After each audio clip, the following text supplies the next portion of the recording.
Le jeune comte Artov était sorti la veille de chez Baccarat, en proie à une sorte d'émotion enthousiaste.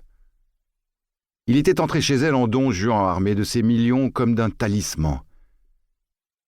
Il en sortait dominé, impressionné par la tristesse majestueuse de cette femme supérieure et qui lui paraissait si horriblement calomniée. Baccarat lui était apparu tout à coup comme un être mystérieux que la foule ne devinerait jamais. Était-ce une grande coupable repentie ?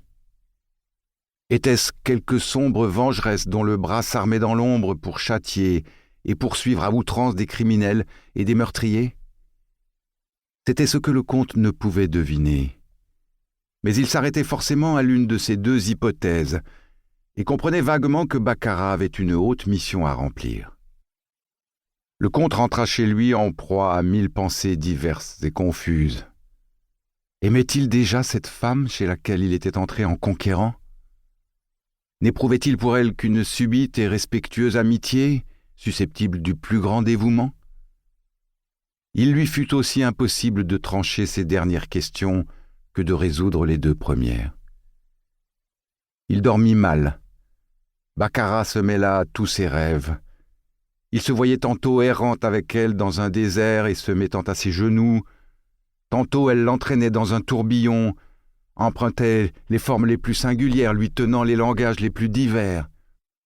Quand le jour vint, le jeune Russe ne put pas définir mieux que la veille de quelle nature était le sentiment qui le poussait vers Baccarat, mais il éprouvait un impérieux besoin de la revoir. Elle lui avait dit la veille en le quittant « Je vous attends pour déjeuner demain à 10 heures. » Le comte s'aperçut avec désespoir, en passant sa tête hors du lit, qu'il était à peine 8 heures à la pendule de la cheminée. Cependant il se leva, fit et défit 3 ou 4 toilettes du matin, et comme le temps n'allait point assez vite encore, il demanda l'un de ses chevaux de selle, décidé à monter 1 heure et à faire le tour du bois. Le comte avait oublié que M. de Manerve l'attendait pareillement à déjeuner. Il habitait un joli petit hôtel rue de la Pépinière, presque vis-à-vis le numéro 40, où Chérubin avait un appartement, où Madame Malassis occupait un pavillon au fond du jardin. L'hôtel que le comte avait fait bâtir avait un grand jardin qui faisait retour sur les côtés du principal corps de logis. À l'extrémité de ce jardin, l'architecte avait fait construire un pavillon. Ce pavillon était surmonté d'un belvédère très élevé. Du haut de ce belvédère, l'œil plongeait aisément sur les toits voisins et dans les jardins environnants. Ainsi, on pouvait voir par-dessus la maison ce qui se passait dans le jardin du numéro 40, c'est-à-dire aux alentours du pavillon de Madame Malassis.